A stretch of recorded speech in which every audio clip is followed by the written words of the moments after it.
Welcome to Health Oddity, the show that strips away the jargon and hype surrounding all things health and fitness to help you live a long, strong and energetic life. Lining up at the bar this week, here's Peter Lant, Paul Bassett and James St. Pierre.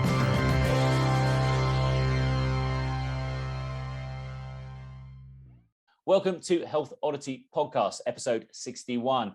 I'm here today with a very special guest, but before we get on to that, we're going to introduce the usual co-hosts. James, you're back again from last week where you were away, taking the SFG one as an assistant there.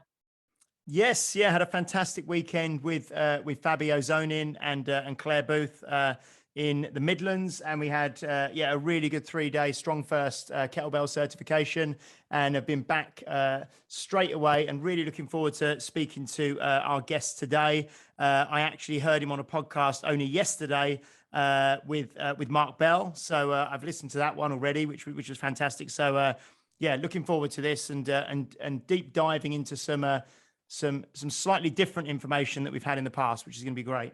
Of course, we've had Fabio and Claire on the podcast talking about their background, so do check out those podcasts. Fabio's was very recent, Claire was earlier in the year.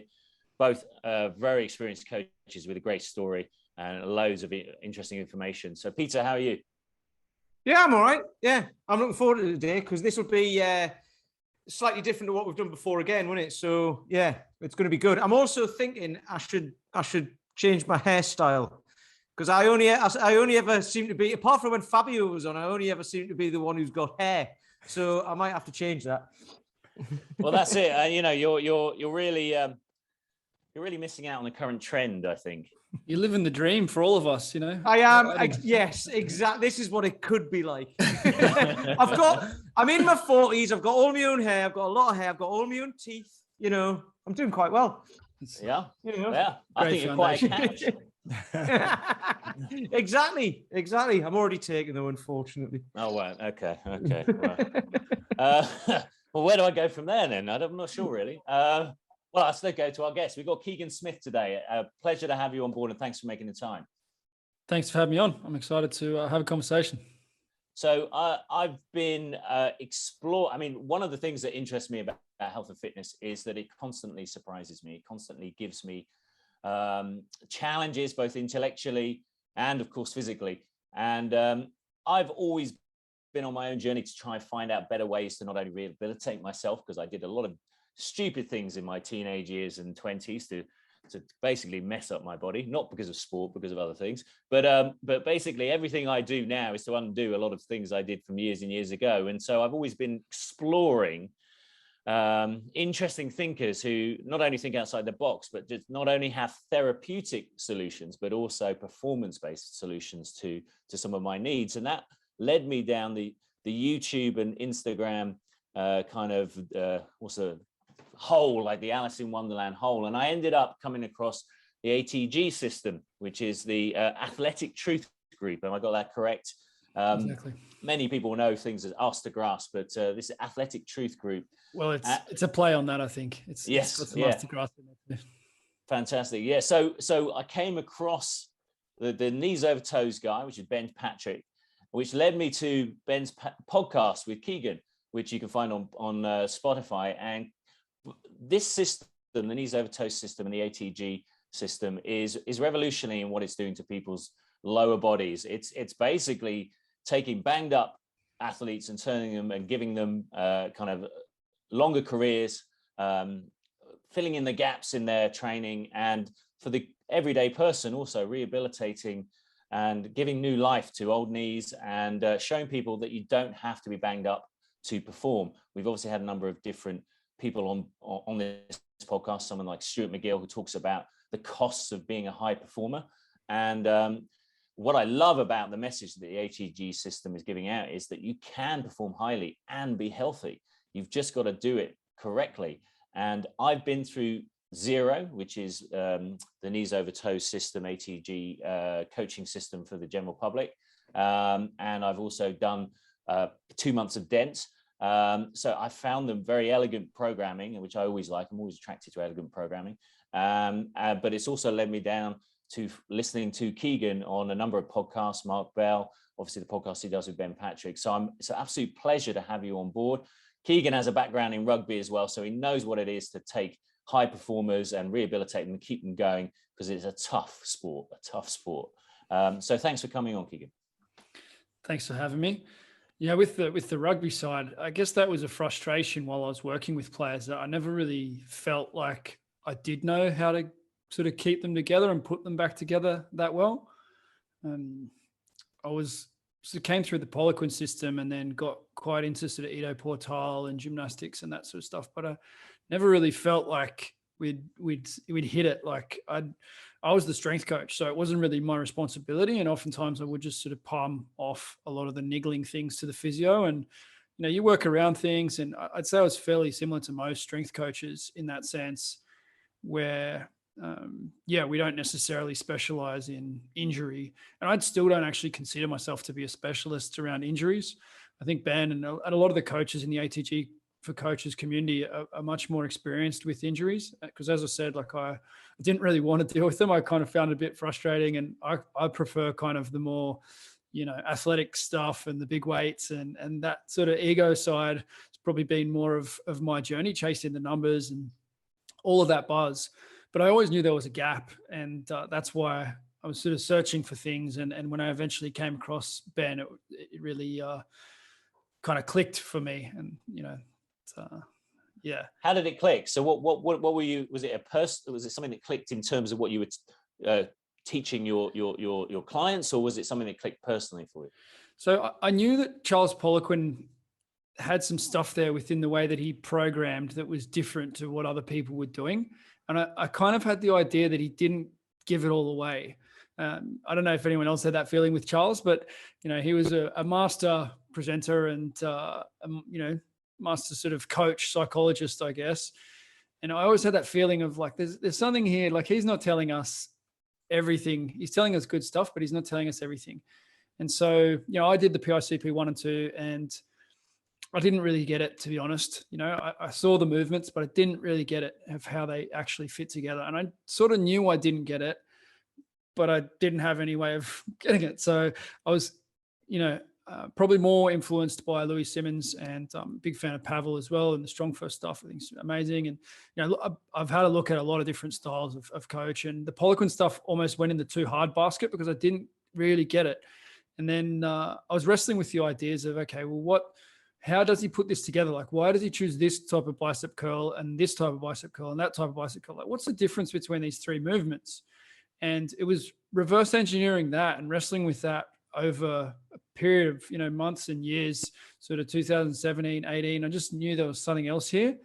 And then I sort of worked it out, I thought, for Charles with the arms of sort of, okay, you do some stuff where the connective tissue doesn't stretch much at all. You do some stuff that's sort of the hardest part's the middle of the movement. And then you do some stuff where the hardest part is when the muscle's under stretch. And I was like, okay, there's something here. And I was sort of playing around with it. I'm like, does this really matter? Or do we just need to, just lift more weights and just get on with it?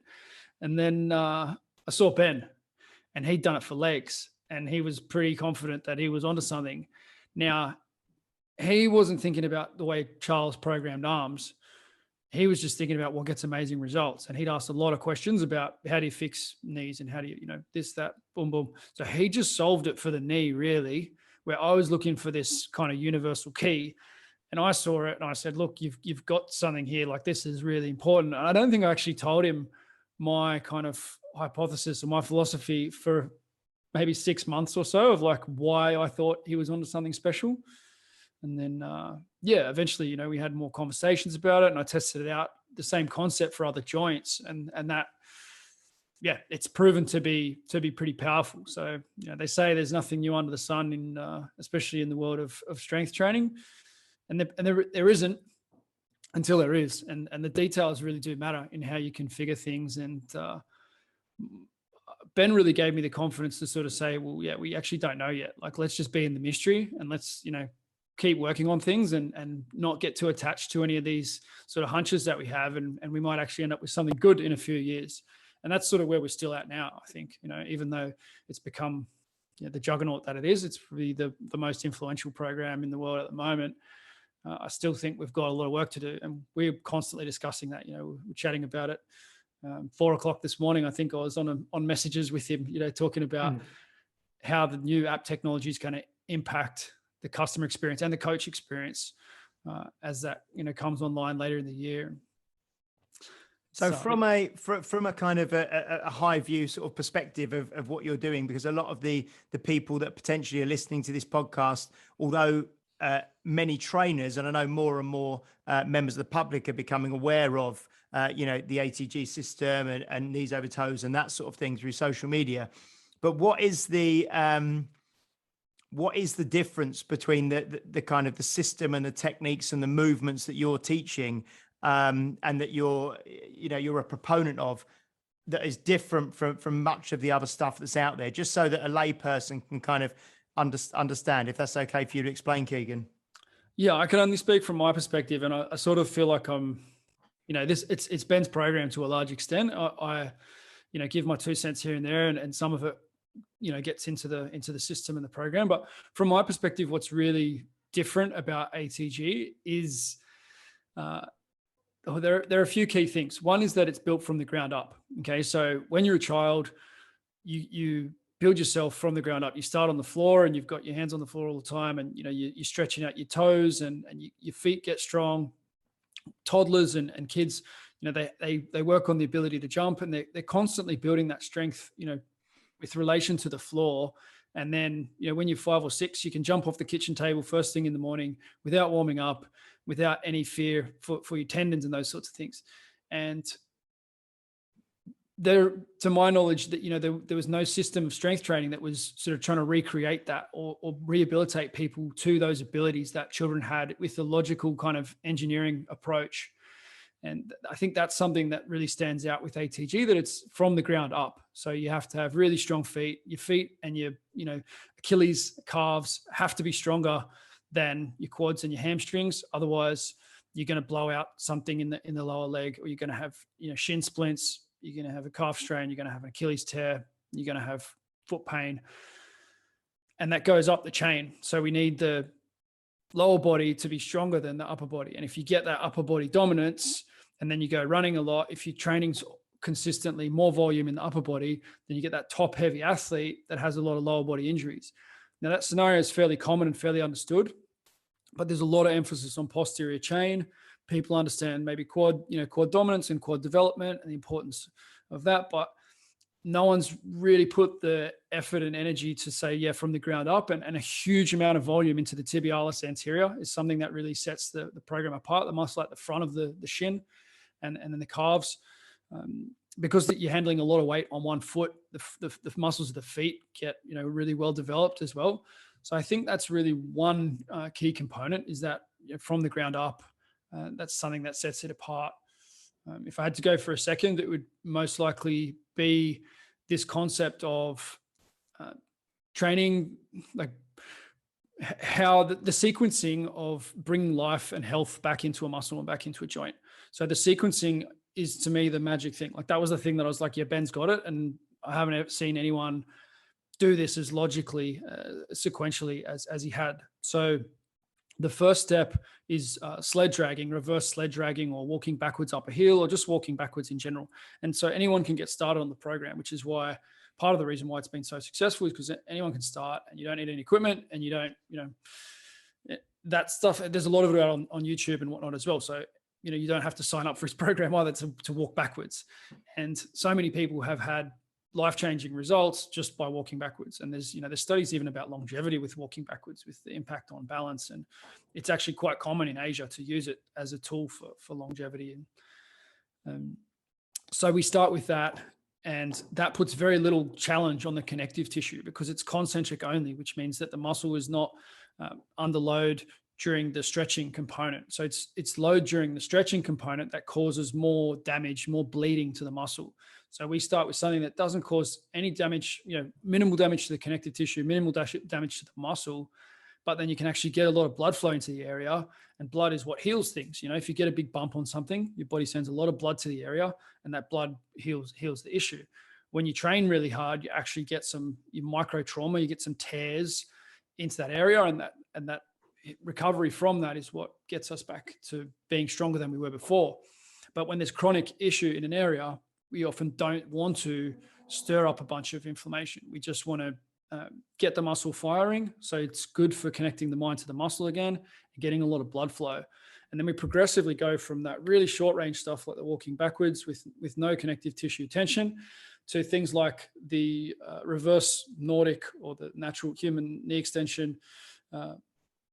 That movement is lots of stretch under load, and it's going to be, highly sort of damaging to the quad muscles. You've got the sissy squats, the ATG split squat, all of these sorts of movements, the muscles under a lot of stretch at the same time as we're strengthening it. And so that is kind of more inflammatory and will cause more adaptations. And so the ability to go from this doesn't cause any damage to this causes a bunch of damage and healing is what's, one of the things that's really special about it. I think, that's what I was just going to say. I've been involved in the kind of barefoot, running and barefoot movement for probably about 15 years over here. And I think what you're saying about the feet is so important. I mean, I think what I've heard just from what you've said there's lots of kind of movement-based systems out there. We've had Tim Anderson on from Original Strength, which is very much kind of movement and talks about the development from baby to child and things. But I think where your system is obviously goes to another level and is complete. You then move. You go from the movement into strength through the movement as well, don't you? Whereas a lot of people will have a movement-based system that they use for maybe their mobility and their warming up and things like that. Then they'll move into more of a conventional kind of strength program.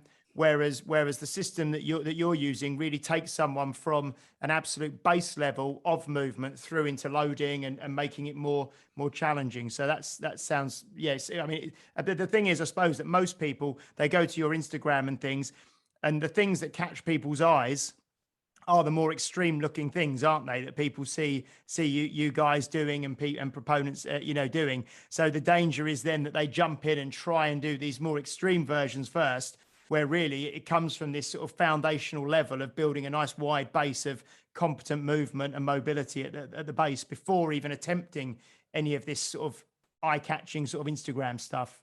Yeah, and we maybe should throw in a bit of a kind of a disclaimer on this, because if someone does check out, my Instagram, or Ben's a lot more conservative with what he posts now. He's got 800,000 followers and people really are looking up to him. And so he doesn't post as much of the kind of crazier stuff that he used to post or that he can actually do, just for that very reason of, monkey see, monkey do. If you haven't done all the years of practice, then it may not work very well for you. So one of the other key pieces of logic within the system is to consider the joint and the connective tissues and their capacity to deal with tension independently of what the muscle can handle. Now, this is a concept that isn't widely understood. And, I wish I had this sort of logic when I was, working with the professional athletes. I'm glad that I have it now, but you can be able to do a movement with the muscle, but you can have a joint sensation at the time when you're doing that of like, this is doing damage. This is not going in a good direction. It's not widely spoken about. Like intuitively, if someone's listening and they're like a gym goer, everyday Joe, they'd be like, of course, if the joint hurts, you just stop. But when you're a muscle head, you don't. If you lift the weight, then you got the weight, and getting the weight is what it's all been based on. So a lot of strength culture is based around numbers, and strength sports, and even bodybuilding, where it's not about the numbers, it's still a strength sport, where the objective is not to be able to move well as a human. The objective is to either have as much muscle mass as possible or shift a weight from A to B. In ATG, it's not a sport. There's no competition. It's not about how much you can do and whatever. Everything needs to be in balance, and that. Putting the balance as the base and really being, I guess, using that as the guideline for everything is a difference as well. You have to consider, okay, the muscle can handle this, but what sensation do you have in the joint? Do you have joint pain, joint stiffness after you do something? So if you're doing step ups and you can do the movement, but if you have a weird sensation in the joint and then after you get some swelling in the joint, etc., then you did the weight. Don't go up next session. Don't go up in weight. You need to actually regress back from that. You need to stop doing that because you're getting swelling in the joint. You're getting damage to the tissues. the reason why ATG is so powerful is because it is going to change the connective tissues. But you got to respect that and say, hey, if this has got the ability to completely remodel this joint, and then it's also got the ability to smash it up. Like, you're basically repeating the movement that is going to tear your ACL. You know, when you're doing some of the Peterson and Poliquin step ups, if you were to do that movement explosively, you could, you know, really tear your knee apart. So you never do that. Everything's very carefully staged. I think even just that concept and logic, it wasn't clear in my mind for a long time. And I pushed through joint pain, tendon pain for years because I could lift the weight, and I thought that I needed more weight to get more muscle. But then you have these, you know, the chronic inflammation and joint pain, and that inhibits your gains, and it also makes training in life a lot less fun. You feel old even though you're strong. This is one of the problems, isn't it? Because I mean, obviously, we're talking to people kind of 35, 45, into their 50s and 60s and what have you. And you might have, you know, Paul was saying when we were talking before we started recording, you know, you were working with like rugby players and what have you. And we tend to get them a bit later on and put them back together because they've just smashed themselves in training and all of that, which I think, like you were saying, people are starting. We'll talk to Phil Maffetone about this and Stuart McGill and what have you. And people are starting to look at this differently now and try not to smash up their athletes and get them to actually have more longevity. But for your average Joe, right? For your average, you know, the average listener, which is who we're talking to, who may have been good at sport when they were younger and now they're 20 years older. The whole thing about doing it back from the ground up, this is what babies do. They're like, I can already walk. I can already do all of that. You know, so they just they don't necessarily want to lift the weight anymore. They're not like, you know, I want to smash it anymore, but they're like, no, but I'm going to start from slightly further back than where I used to be. And it's actually, no, you might need to start from the very beginning again if you've been sitting behind a desk for 20 years.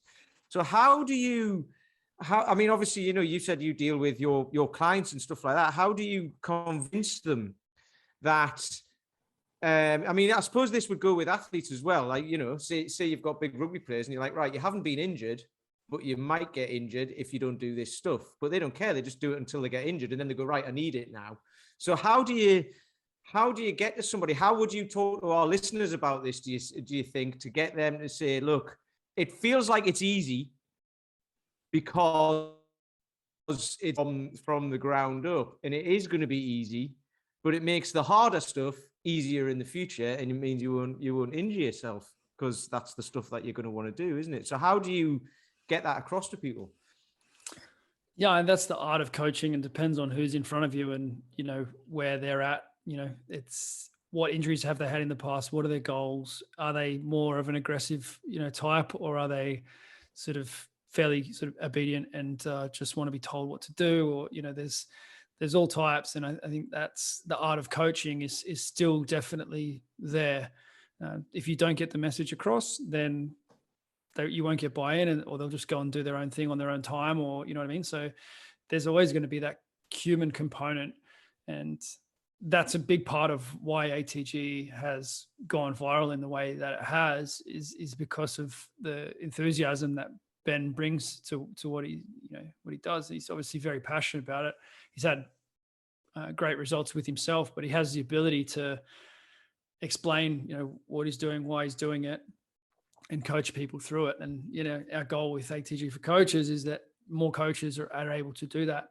In some ways, it's not that sexy, and, you know, it's not set up to sort of get your wins in the gym. It's more like you get your wins in life, where you can actually go and play a game of basketball or whatever, and you're not scared, or you don't feel like you're going to have to warm up for a long time. Most people who go to the gym know that they're not ready to sprint. They know that they're not ready to go play a game of squash. You know, even super strong guys, powerlifters, etc. You know, Mark Bell was saying yesterday, he's been running a little bit, and like, he's excited to be able to run. But a lot of guys, if they, even doesn't matter how good they look, they kind of know, if I go running, I'm in deep shit. Like, if I try jumping, then it's going to end in tears. And so that's the carrot with this system, is you get to do that stuff again. But if you do happen to love CrossFit or powerlifting or, you know, kettlebells, whatever you love, if you have this underpinning understanding of the human engineering, you know, approach that we're taking, then it's a lot faster, in my experience, to overcome the inevitable niggles that come with training harder. And rugby is a tough sport. There are always going to be injuries in rugby. It's brutal. But if we knew how these concepts of, okay, yeah, we need to flush the tissue with blood and keep doing that and keep focusing on that and be very gentle with the long range stretchy type stuff initially and just focus on this stuff that's going to cause the healing effect. I don't know many coaches who think with that logic because it's not taught that way. It's not understood that way. And so that's the kind of the game, is to make it more widely understood. But yeah, I think that's hopefully what this podcast helps. Yeah, well, that's it. I mean, I think what was really interesting and is just, you talked about Charles Poliquin being, getting a sense that he wasn't quite telling you everything. But I think with the ATG system, pretty much most of it's online in some way. You know, there's nothing that, there doesn't seem to be anything that's massively held back. You know, there's a deep discussions on your podcast. There's obviously loads of YouTube and Instagram work, and you guys spend a lot of time explaining this. So from the person who just wants to see what you're about, you can probably find every progression and regression of each exercise. But I think what I did like about it is the emphasis that there is a programming language. There is a route that will allow you to condition the joints, condition the tissues, but the emphasis on coaching, because obviously you guys value coaches, the value of a coach, because I know that, you know, for the end user, there's the coaching aspect to the ATG system. You know, once you've signed up for the app, you're being coached by live people, and when you become an ATG coach, it's because you want to expand that expertise throughout the world. So what kind of leads you to that kind of coach-centric approach? Females don't necessarily need it, but if you're like most people, most guys, then, you know, you lead with the ego and you're going to mess it up. Like, that's the reality, is guys mess it up. Like 9 times out of 10, the form is off, the weight selection is off, the timing is off, and it's not going to work. If the program was out there, like if Ben hadn't have chosen to do what no one else is doing and offer, we'll critique every exercise for $50 a month. Like, it's nuts that he even started with that. And I'm pretty sure he didn't have in mind that he was going to have tens of thousands of clients with that system. But, you know, he has managed to scale that. And I know the coaches who are working on the back end of this, and they're good coaches. They're legitimate coaches, and they're constantly upskilling. And a lot of them are super strong. Like they're training. Like Ben, Ben has that system within the back end of their system. So it's just so important, because if you get the load selection wrong and the progression wrong, you will destroy the system. Like, if people just choosing, and this is probably part of the reason why it's such a good business as well, because I would say the chances of someone DIYing their way to success in the system are very slim. Even for experienced coaches who understand the movements, and even if you go and watch my YouTube series where I'm kind of explaining all of these concepts, it's still so easy to let the ego run away and just think, I'll do that with my clients, but I'm just going to muscle through things and get to these, feats of the Nordic and the body weight, Peterson step ups and these sorts of things. And I'm just going to do the weight and just show everyone that I can do it.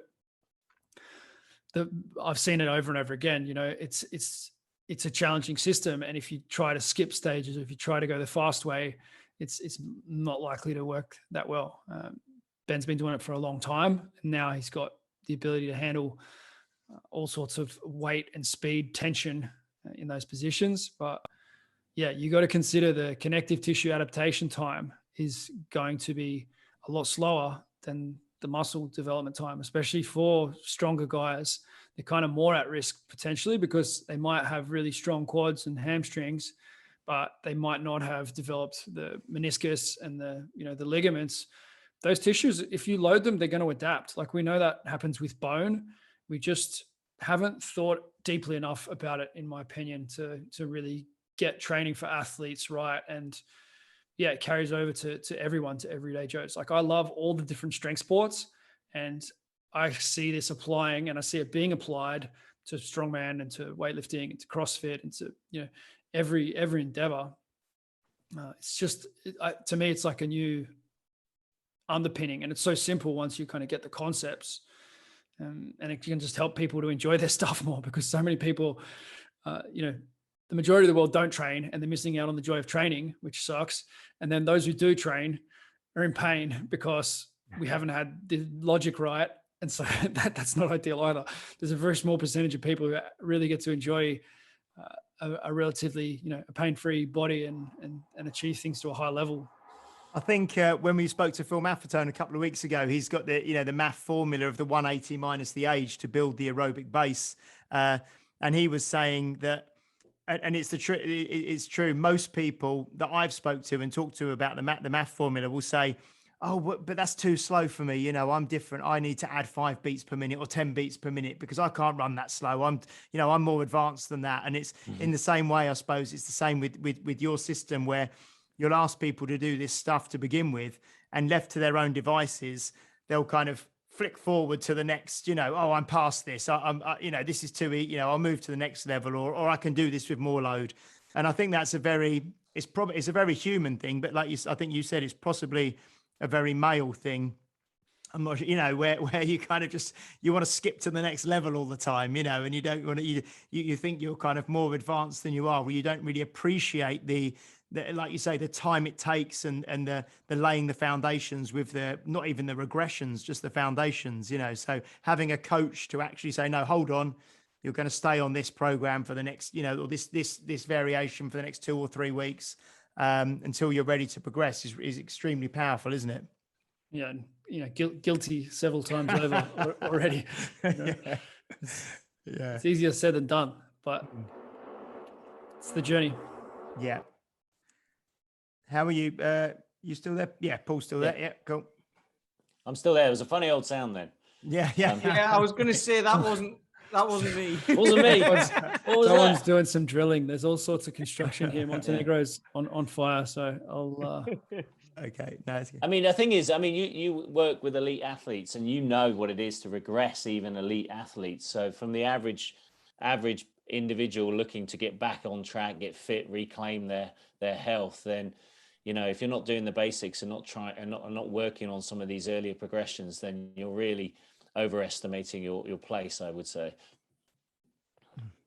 Yeah, there's generally a big gap somewhere, and those big gaps are where injuries happen. And it tends to be a loop that athletes get stuck in, where they get an injury, and then because they still have to go to training, then they get really strong in the upper body, especially with the lower body injury, and they get really strong in the upper body, and then they have to carry that around. They shift more of the protein from the lower body to the upper body because that's where the training volume is, and then they go back and it's worse again.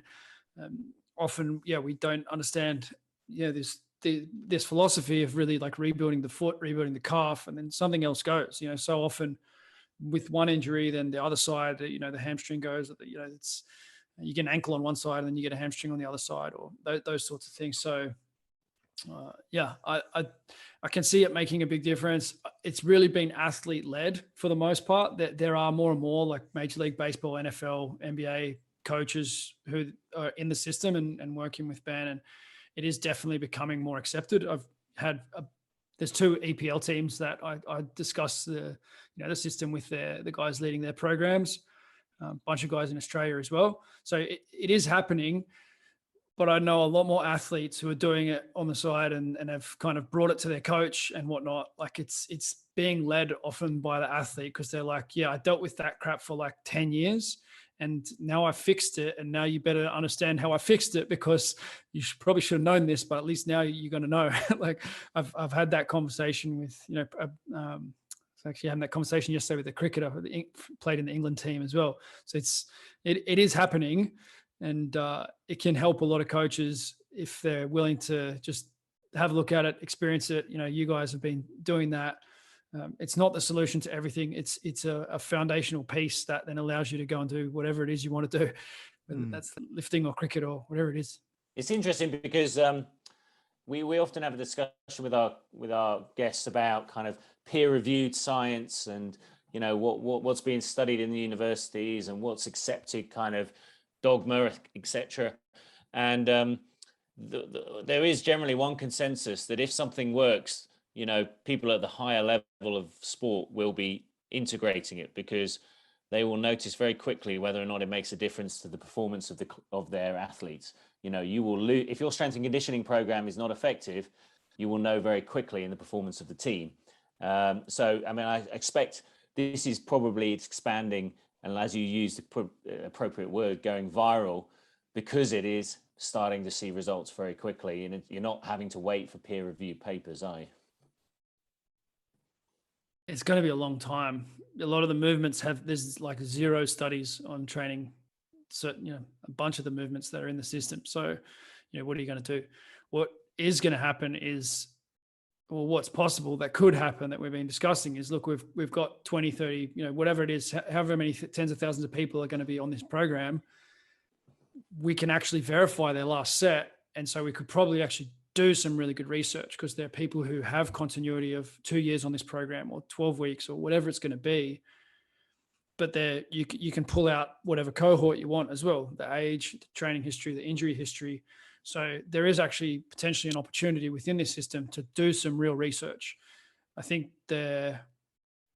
people in engineering make a lot of fun of nutrition science and exercise sports science because of the level of control that you're able to exercise. It's not a criticism of the researchers themselves. They're doing amazing things and they're doing their best. Who have they got to work with? How do they actually control for what they want to do? Do they have the ability to be there watching the sets and making sure the form is good?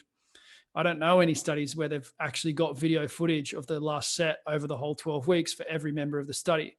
Do they have them training 3-4 times a week? Do they, none of that stuff, to my knowledge, has existed before. So there is a chance, there is a possibility that this thing is going to have an impact on just redefining, I guess, the science behind things. There are a lot of PhD and physiotherapists and what they call them in the US, having a mind blank, but they call them PTs over there. Physical therapists. Physical therapists, yes, physiotherapists. Yeah. There's a lot of those sort of guys in the program. There are a number of people who are master students and whatnot. So there is a real possibility that this can become recognized in that way. Charles always said, if you wait for the research, then you're going to be a few decades behind. And he's proven that to be true in a lot of ways. So the athletes are not going to wait.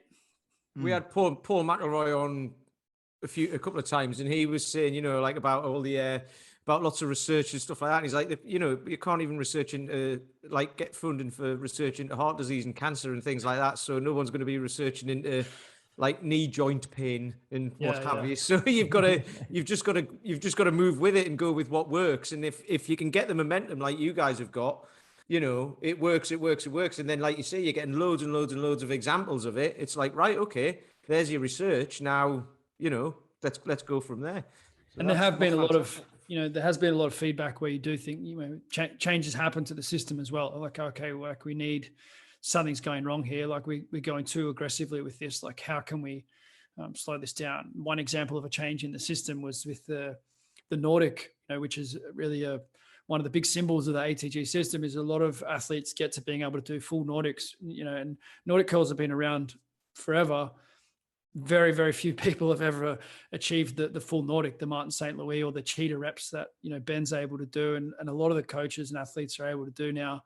It's become more of a buy-in, or, and it's cool that it's like, how many Nordic curls can you do instead of what do you bench? And I think like that kind of shift is an important one. Like bench press is great and it tells you a lot of things about different things, but for a running athlete, I'll take the Nordic any day of the week.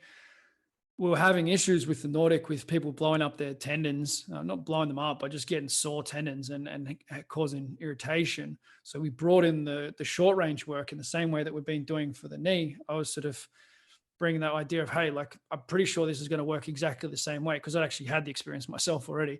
I tried too hard on the Nordics and, went in hard and then had to sort of scale it back. And I found that if you do a lot of stuff with the heel close to the butt, short range, where there's no stretch on the connective tissue, that you can really bring a lot of blood flow into that area and get rid of tendon pain very quickly, where it might have hung around for months and weeks and years, and you get that muscle atrophy, and it's just that negative downward spiral. It can be avoided. And in the Westside Barbell system, a lot of this stuff like Louis kind of has there within his system. I just don't think people have understood why it's there. I don't know if he has, I haven't heard him talk about the strength curve being, the driver of it, but the banded hamstring curls are part of their system, and just that exercise itself can be a really good one. And then we have the monkey foot variation as well, to work the sort of shortened position, and people can use a hamstring curl machine if they go to the gym as well. The system's all set up so that someone can train from home. There's a full body weight version, and then there's like within a few $100 you can be set up to do the whole system at home, which is cool because there are a lot of people on a shoestring doing ATG, a lot of young athletes and whatnot, which is so what great. day, because obviously Monday is International Bench Press Day, what day is going to be International Nordic Day, do you reckon? Depends on game day, Well, it's got to be Thursday, Thor's Day, because Scandinavian. There you go. I didn't get a connection straight up, but yeah, that's good. I was just going to ask you, Keegan, in terms of on a slightly kind of philosophical level, I suppose, around the system and the way that you're training with the kind of whole ancestral health kind of movement and the kind of looking back at, what our ancestors would have done and stuff. Do you see that the kind of work that you're doing now and the movement, I suppose the ranges of movement and things that you're using, do you see it as you're helping people kind of regain something that's been lost as opposed to create something that's new within, human movement and the way that we move? Because obviously the way we live nowadays is so far removed from any time in evolution. Do you see that you're actually putting people through these ranges of motion and gaining strength in these ranges of motion is actually something that is a human, should be, ancestrally a kind of a human trait, as it were? Yeah, I think it's a great lens to look at things through, James. Like if there is a historical precedent for it, if, so-called primitive man or people in cultures that don't have chairs and don't have, don't live the lifestyle that we have, what do they have that we don't? That's a good lens to look at things through. And when you look at it through that lens, 100% the system is trying to get you back to what you would have been able to do had you sort of just grown up having to be athletic, whether it's just, running away from chasing animals and running away from tigers, or being prepared for the local tribe to come over the hill and you're ready to go, whatever it is. Like, I think it is the system, it's the most logical system I've seen to be prepared for that. And I think that's really what it's trying to solve, is to get back to, okay, how are we meant to be put together? And the child example is another good one. The 10-year-old doesn't bother warming up. They just go and sprint. Now, they don't have a lot of muscle development. The problem is that as we get that muscle development, the way that we get the muscle development, because we don't understand the concept of actually stretching the muscle as we strengthen it, so we get a lot of connective tissue development at the same time, then we become fragile. So that's the long range strength component is going to have different adaptations. So athletes who don't have good range of motion on the RDL or a slant board Jefferson curl are going to be much more prone to a hamstring curl, even if they're strong on the Nordics. All the rage now is to do the eccentric Nordic with the Nord board, and it's fine. But I personally worked with one of the highest profile athletes in Australia this year who's had like 6 hamstring strains. And I said to him, what's going on? And he'd been with a PhD scientist who was obviously doing his best. And they said, yeah, like you're super strong, like you should be good to go. But he just had another one. And it's like mid-career, it's going to cost him millions of dollars if he can't get his stuff together. And he's gone on and been, I think he's in the team of the year, and he's been one of the most valuable players in Australian, one of the Australian sports. So what we did was, I said, well, can you touch your toes? And he said, no. And I said, well, why don't we start there? And but there are a lot of people who know their hamstring research will tell you that doesn't matter. And actually it turns out that, well, you went and played every game this year, and I've seen it over and over again, that if you can lay down more connective tissue and improve the quality of the connective tissue and take some of the resting tension out of the muscle, they're trying to take resting tension out of the muscle. They're doing massage over and over again. Guess what? If you actually just lengthen that whole unit, then there's less tension in the system. And, there are a lot of people who make the case, oh no, you need the tendon stiffness. That's one of the pushbacks against the ATG system. We want that really tight calf, so the Achilles is really tight, so it can be really explosive and jump really high. It's like, how explosive, weightlifters, Klokov can do a, chest to floor pancake, and he can snatch 200 kilos. He can power snatch 150. How much more explosive do you need to be? Like, his back's flexible as anything. His hamstrings are flexible as anything. And he can, He's got absolutely phenomenal power. You can see it with Ben as well. He's very, very bendy, and he's throwing down windmill dunks when he couldn't touch the ring when he was. I find that amazing because, like, to me, it's not necessarily obvious, but in my experience, and from some of the people who we've spoken to on here, that makes perfect sense. If you can't touch your toes, your hamstring is not going to function as well as it should do. I mean, we had and you're saying about the powerlifting stuff. I've been watching. I've been following Martin's. Is it Martin's Lissis, the world's strongest man, and he's been working with the what's he called? The squat university guy. Okay. And he's kind of putting him back together because he's had loads of injuries, hasn't he? And he's like, no, you need better range of motion, you need this and that, and then you'll be able to get strength within that as well. Because some people think you need to compromise that, don't they, to actually get strength. And then we had David Keown, who's on the other week, who's a kettlebell sport guy, and he said, he's been over, spoke to trained with the Russians in kettlebell sport. And they are ridiculously mobile. If your shoulders don't move, you can't do long cycle clean and jerk. You just can't do it. Or you can, but you can't do as many, and then you're going to get injured. Whereas if you can swing your arms around a lot, he does this thing on the wall. He puts his arm on the wall like that and kind of goes underneath it and all the way around and then all the way back again. And I had a go at that the other day, and I was quite a way off it. But then we had Stuart McGill on. And, he sees a lot of chronic cases of where everything's gone wrong and the back is in a position that is so fragile that it's affected not only careers or ruined lives. So, but he talks about you cannot have maximal stiffness and flexibility. You cannot be able to squat 1,000 pounds, but then also have spinal flexibility. So where do you work within that continuum? Because obviously you're seeing, I've heard stories of Ben helping someone squat 1,000 pounds. So you are working with a very wide ranging population. Where does this kind of tendon flexibility, this stiffness, this kind of suppleness come in? And how do you balance it? Yeah, I think there's still work to be done with this. I think there's still some mystery here, and that's going to be fun to see it unfold. But you can see Steffi Cohen, is able to do weighted sissy squats. How many powerlifters are comfortable with doing that? Would they lift a little bit more weight if they had that health in their tissues where they were happy to do that? I'm pretty sure most of the elite guys would be very intimidated by the idea of doing a sissy squat with weight, and they'd probably be in a lot of pain before they're even through half the range of motion that Steffi Cohen's able to get through. It's going to be really interesting to answer that question. How much is the passive tension of the tissue contributing to the stiffness and the lower back? If we're talking about powerlifters, Louis Simmons is probably the thing that he's most well known for is the reverse hyper, which is tractioning and getting some life back into that area, getting some movement back into that area. So it's not just a block.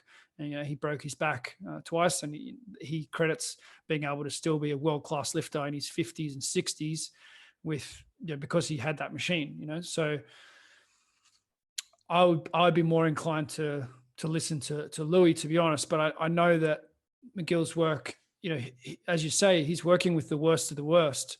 And when you're working with the worst of the worst, then you have to look at, what helps the worst of the worst?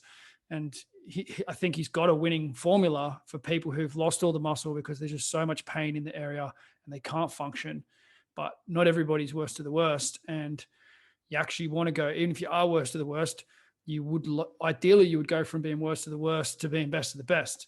Now, maybe that's not realistic, but let's see, let's see how far some of these people can go. And I know for sure that there are a lot of people in our community who are told, you're always going to live with this, and they don't live with it anymore, whether it's backs or knees and it's not like we don't deal with injury. We don't deal with pain. We just deal with ability. So can you do this? Well, what if you could do 1 millimeter more? Okay. You can do 1 millimeter more. You feel good. Okay. Let's try another, centimeter, like baby steps. And often the body's more adaptive than we give it credit for. You have to, you have to give it the stimulus and give it the opportunity to change. And if you do that, then a lot of good things can happen. So I think it's, there's definitely a place for partial range. There's a place for creating stiffness. But there's also an important conversation to be had about how much is this really contributing versus making it fragile. I mean, it's interesting. There was a podcast I believe, and please do correct me if I get this wrong. And I thought it was incredibly interesting because you've got some people who just seem to have natural athleticism, and you call them natural athletes, but we would see it from the outside perspective. You say he's just been an athlete all his life, he's got it, he's genetically gifted. And I think, and if I'm recalling this correctly, you and Ben were talking about whether their tendon health and development inform their muscle growth, and someone who is more athletic their muscles have grown in line with better tendon health than someone who has poorer tendon flexibility and the muscles have grown around the tendons less effectively for their athletic endeavors. Have I got that right, or have I just made that up? I don't know if I'd explain it. I know where you're going with it. I hope you know where I'm going with this. I don't know. Yeah. My on this topic, if you confine any athlete to bed rest, if you make them obese, if you break their bones, if you snap make them go through multiple ACL surgeries, then at some point, it's not going to, they're not going to recover and they're not going to get back to where they were. If you give anyone bed rest for 2 weeks, then they become a much weaker athlete. They're at huge risk as soon as they go back to their activity. So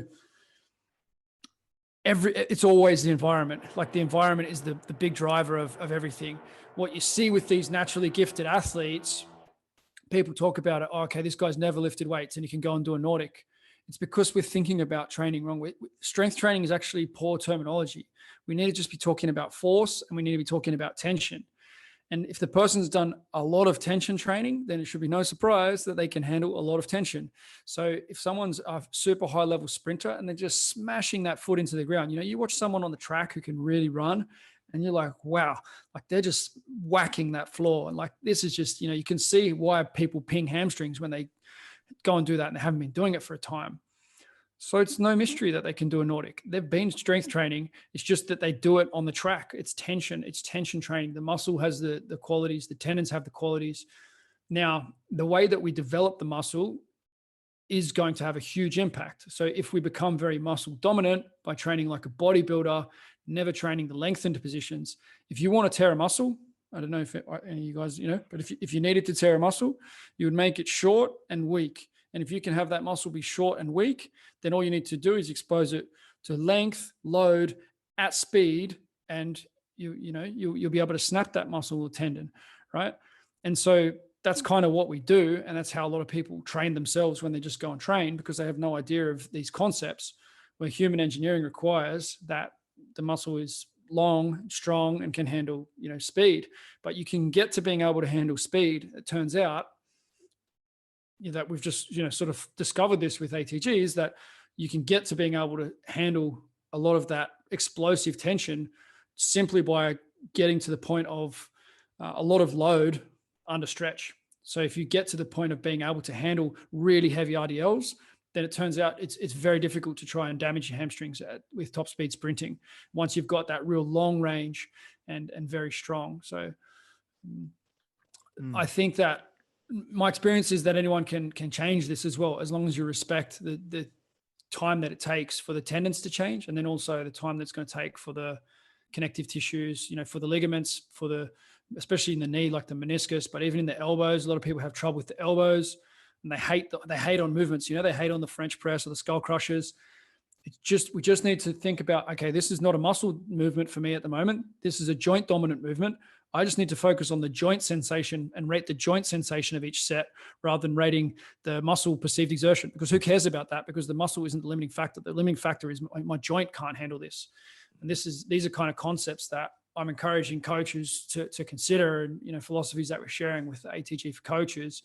My experience is that once these concepts are understood, then a lot of niggles and frustration can be undone, or at least understood. At least when you mess yourself up, you know why you did it. You know how to go back in the opposite direction, undo it. We're still going to make those mistakes. We're still going to have injuries, I think this logic is just, well, I've seen this logic, gets us back on track sooner. And, that's an excellent way to look at it, and an excellent way for a layperson to understand it as well.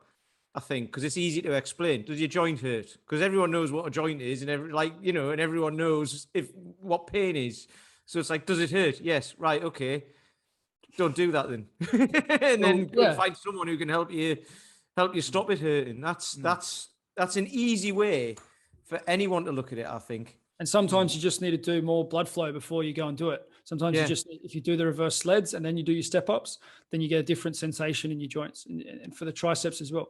But if we understand there's a big difference between doing tricep press downs or behind the back, barbell tricep kickbacks.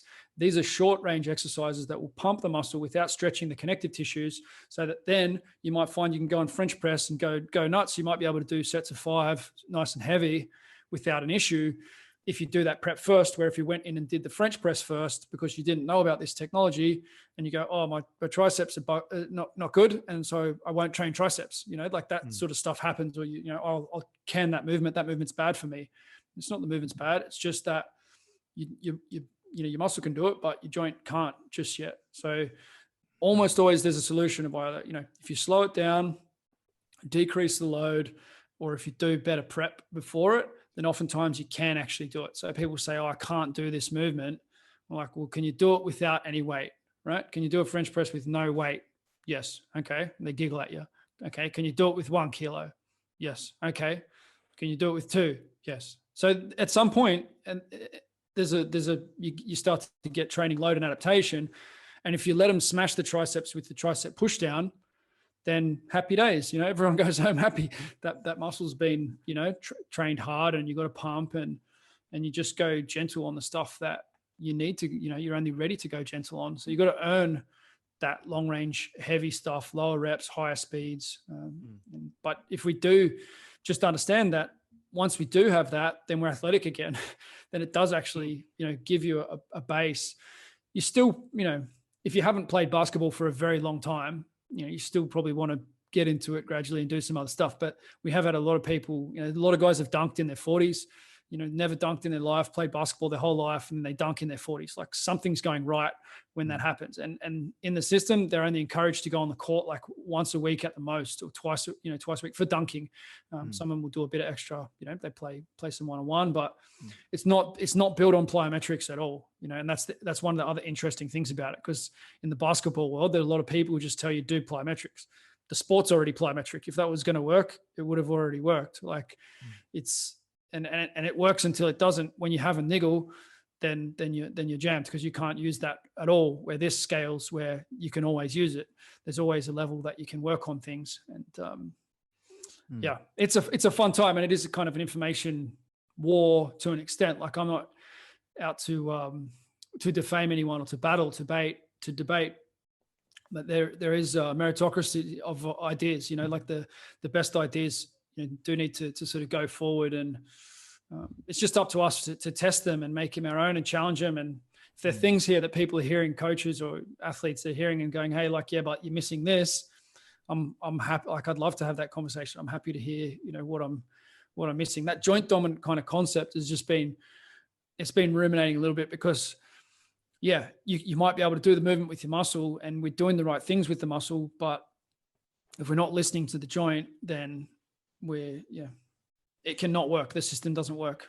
I think I was just going to say, I think with like you said, there's lots of different, viewpoints out there. And there's some people who on the face of it or on the surface of it appear to be in total contradiction to your stuff, where it's, limit the range of motion and go to 90 and all the rest of it. But I think when you actually talk in depth to someone like yourself, and you look at the program in depth, and you realize that you're not recommending that everybody, barbell back squats, arse to grass. You know what I mean? You're kind of, it's not either you go to 90 or you go full range. It's kind of building things up very gradually. And like you say, really listening to your body and working your way through the progressions and understanding that it's a joint centric sort of system, and everything has to be right before you start to stress yourself in these kind of longer ranges, and certainly longer ranges under load. So I think, like I said earlier, I think on the surface, people look at Instagram and can very quickly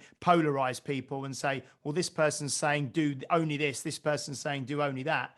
But in reality, when you actually speak to someone like yourself, it's actually a far more nuanced kind of system and a far more nuanced program. And you know, you're not encouraging everybody to do anything. You're encouraging each individual to do what's right for them, which I think is the sensible, balanced, you know, educated and most responsible thing to do, you know? Yeah. I mean, Mark Bell and a lot of guys that are trying this program, they're crazy strong. And so they can continue to be crazy strong and just play around with baby weights with this stuff. There's no stress in the nervous system. There's there's no need to get psyched up or extra caffeine or, you know, smelling salts. And within a few months, I might find, yeah, I can run again. Yeah, I can get out of bed early, you know, in the morning with no worries. I'm not scared of picking up my child anymore off the floor. Like, there can be huge quality of life wins with minimal training intensity in some of this stuff. So you can attack it from different angles depending on how much, you know, where you want to go. Not everybody needs to go to the point where they can do all the things that Ben's able to do, or, you know, some of the best athletes in the system. I'm certainly not one of the best athletes in the system, and I'm okay with that. You know, I'm 38. I don't play basketball. I don't, you know, tend to do much sport. I love my training and I'm happy with my gym work sort of thing. So it is different for me compared to Ben, who still has a possibility in his mind that he's going to play in the NBA, you know? So his demands in his mind are very different to mine. And that's the cool thing about the system. There's a lot of 60, 70-year-olds that are using it as well. And they're getting what they want. It's interesting to consider when you think about someone saying, you know, don't do any full range stuff. You have to consider like whether they're working with other people who say something else. You know, if their strength coach says that, but then they have a mobility coach or they have a physiotherapist, or the athlete just knows that they feel better when they stretch, then it doesn't really matter what the strength coach's opinion is, because that's not what's actually happening. And yeah, I think in a lot of cases that probably is what's happening with a lot of the elite athletes that you see in those sorts of training systems.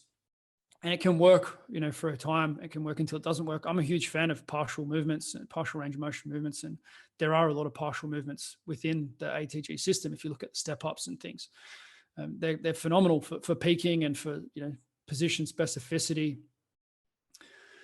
But you have to look at the whole athlete and what they're doing, you know, and oftentimes that's not necessarily public.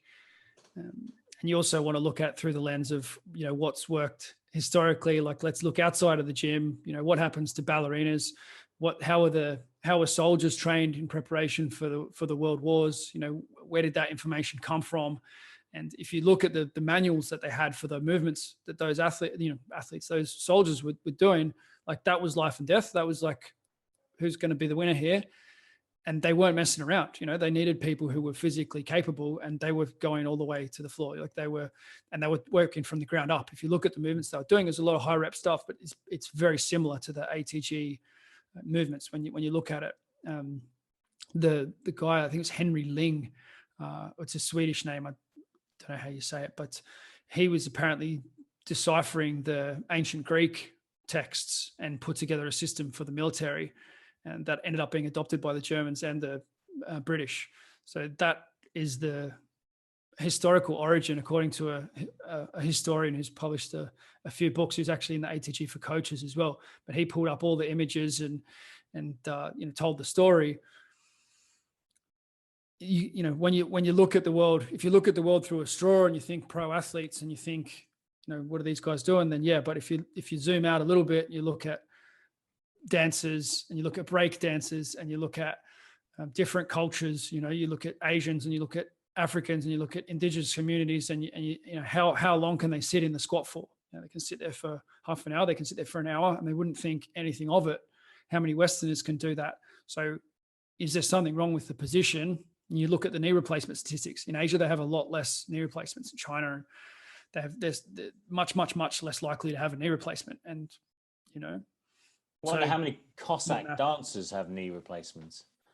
Yeah, you look at some of that stuff and you think, like, our athletes are terrible, right? Like if you're working with a rugby team and then you watch those guys and you just think like, well, maybe we're missing something. That's really how I sort of went, I went and did a lot of work with Ido Portal, did some work with Coach Summer on gymnastic bodies, because I was like, there's something missing, that athletic training just isn't, like these dancers are like so much more athletic than us. And why don't we do that stuff? Like, why don't we know about that stuff? And have you ever watched Singing in the Rain? Doesn't ring a bell. The Gene Kelly film. Honestly, some of the stuff they do in that is bonkers. It is absolutely. But my missus loves it, so she loves musicals and stuff. We watched it. We actually went to the cinema to see it a couple of years ago. It's a brilliant film.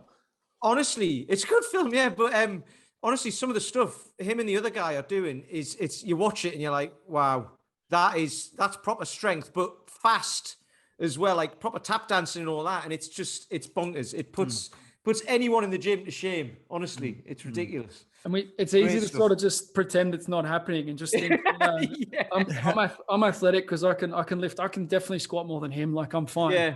But you watch, like they do like a tap move where it's like a pistol squat and they're just swapping legs, like tap, tap, tap, tap, like that. I mean, that's not easy on the knees and it's hard to do. Well, I'm expecting that on your Instagram now, Peter. Yeah, don't worry. Yeah. Sean used to do some tap dancing as well. She's got the shoes and everything, so I'll have a go. But I think if it doesn't work, it's because our shoes are too small. Right. Okay. Good excuse. Well, one of the things you said when you mentioned the meritocracy and kind of the information kind of war in a way that is something you guys have got down, is that you have created a very, very compelling narrative. A narrative that's both one side an interesting story from Ben, but then kind of the second part is that you communicate it very well, and then obviously you have a lot of success stories, and that is very compelling, that's why I think the kind of the what's the word, the tentacles of the system have kind of spread far and wide. It's a very compelling narrative that you've managed to develop, and it is important to do that in this modern era, I think.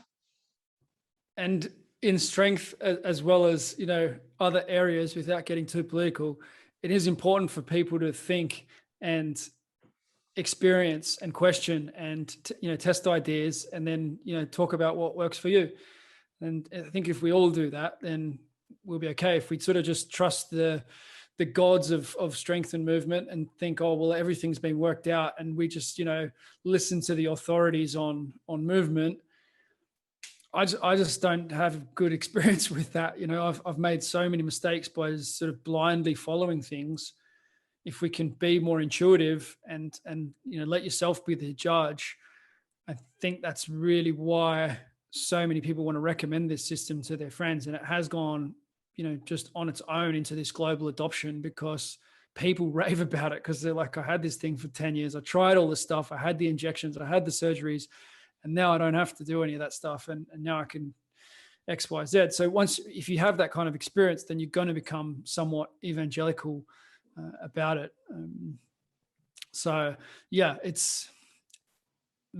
what I would encourage people to do, is, test it against your own experience and see what it gives you. Even having the honesty or awareness to recognize whether you're doing what you're meant to be doing, or whether you're just making things up and going on a different. And there's nothing wrong with making up as long as you know that you're making it up. We're constantly experimenting with different movements and different ways of doing things. But yes, it is a very interesting time in the world, for information in general. I think it's going to continue to be like this, a battle of ideas, and who's got the solutions, the best solutions, and the solutions that work the most and most often. And I'm excited for that challenge. I think it's a good way for it to be. And ultimately, it's accelerating the rate of change. Things are changing very, very fast in lots of aspects of technology and life. So yeah, it's time that strength training caught up as well. I feel like we're in the dark ages. Like if we were building bridges and skyscrapers with the level of consensus, the level of consensus that there is in the engineering world and what's gone on there for thousands of years, in the strength training world. We don't have that. The bridges would be falling down, the skyscrapers would be like no one would be safe to walk the streets, because we're all doing different things and we don't really know what we're doing. And if we can admit that and say, hey, let's get to work, because most of society doesn't even train, because half the time when they do a bunch of crap that makes them feel worse and tells, so they stop, or it's causing pain. They're persisting through it, but it's causing pain and they're missing the joy of it. So we do need to work this stuff out. I do think it's one of the biggest problems facing humanity at the moment. It does sort of sound superficial to talk about strength training and movement and whatever, but it's a huge part of the human experience, and it massively impacts the mind. Like people talk about, there's no differentiation between the body and the mind. So when you give someone back the ability to move, then you're giving them a lot. And in my opinion, strength trainers, personal trainers, athletic coaches, it's one of the most important roles in society and humanity. Food production's up there, education. If we had an amazing schooling system or education system, then those are really, really important roles from my perspective. A lot of the best minds are going into legal stuff and app building and technology and this and that, and we're progressing with all this stuff to do after after you messed up your body. There's not that much money, intelligence, research going into this area, and there should be. And it's up to us to kind of take our profession more seriously, I think, and have the courage to kind of have these conversations. And it is happening and it's getting better. So we just need to knuckle down, I think, because we've got a lot of work to do and a lot of room for improvement. Simon, I think that's probably a good place to end the conversation. I think you wrapped that up really nicely, and I like the fact that you guys seem to be the ones wanting to take on that mantle and take the weight on your shoulders of pushing this thing forward, because it's a big job. So and you've got a lot of minds to kind of not convince necessarily, but there's a lot of people with a lot of opinions in this industry, and it'll be an exciting battle. But anyway, James, do you have anything you'd like to end the podcast with? No, just to say it's been an absolute pleasure talking to you, Keegan, and having listened to you on other podcasts before, and been following you on social media. It's that was a really, really interesting conversation. I love the idea of you almost waking people up and reminding them and training them to be the humans that they're destined to be, rather than the humans that we seem to be becoming at the moment. So I love that idea of turning back the clock and recovering our ancestral movement. I think it's a powerful lens to view things through, like you said. And it was fascinating talking to you. So thank you, Peter. Thanks so much. Yeah, similar. That was great. I love what Keegan said at the end there. That was just fantastic. I mean, years ago people moved more. There wasn't as much technology around. People, kids played out in the street more and all of that sort of stuff. So what he's just said there about what we're doing here, this podcast, anything like things like this, things like the ATG movement, all of that is becoming more and more important. And I love that, because it's just made me think we're doing this for the right reasons, and we should keep doing it, and we need to do more of it and all of that. So I really like that. And hopefully the people who are listening take that on board, and start to listen to this stuff, because otherwise, life just gets harder. Unfortunately, this will make it easier. So yeah, thanks for that, Keegan. That was great. I think thanks so much. There's never been more demand for good information in this area. There's more people getting coached around their health and around their training, or even life coaching. There's more of that happening than ever before. People want help and support. So this is these sort of forums are really important for that. And every coach out there who's doing it, just value yourself that little bit more. Take it a bit more seriously, and you can build a good career around it, and it can be a really fulfilling area to work in. So thanks so much for having me on here. And once people experience the truth, for themselves with this, whatever that is, it tends to lead to asking better questions in other areas of life as well. So that's the goal, to have a flow effect. If someone is interested in finding out more about you and the system and what you offer, I mean, what's the best route for someone to go through? Yeah, so if you're a coach, then ATG for Coaches is a clear path in terms of getting that coaching support. If you're not a coach, I have another program called Uncommon Success Education, and there's all sorts of weird and wacky things in there that are designed to take you from where you are now to a bit more of whatever you define as success. So yeah, there's a lot of things that sort of helped me to get my life together from being fairly down and out in my teens and early 20s to enjoying life and having a lot of good things to look forward to. So they're the two programs that I run at the moment. Fantastic. We could put those in the show notes at the on YouTube. That'd be great. Well, thanks a lot, Keegan. It's been an absolutely fascinating podcast, particularly as I've been following the system for a very long time and gone through zero myself, as I said. And I've recently gone back to zero because and I'm quite glad I did, having spoken to you, talking about sometimes just knowing, really mastering some of those basics. And because I've got a kind of training load that's quite high, as soon as I moved back to zero, my body just started feeling better. So I'm really glad that I've done that. And it's been a really big part of, I think, just my kind of general joint health, which is at times tested quite significantly. So I might pick your brains once we pressed stop on record. More than welcome. Yeah, my aches and pains. But anyway, thanks a lot, guys. Again, for those of you listening, please do refer back to any of our other episodes. We've got some of the best thinkers out there in the fitness industry, and as we've spoken about earlier, we want to get the brightest and the best on this podcast. We want to introduce you to some really deep thinking individuals who are interested in self-development, interested in getting you strong, interested in getting you eating well. So please like this podcast, share it, subscribe, whatever they ask you to do on these platforms, and join our group, the Health Oddity group on Facebook. And we'll see you next week. You've been listening to Health Odyssey with Peter Lant, Paul Bassett, and James St. Pierre.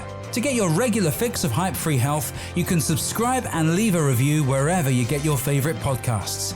You can find out more on today's and other topics at healthodyssey.com or find us on Facebook or Instagram by searching for Health Oddity.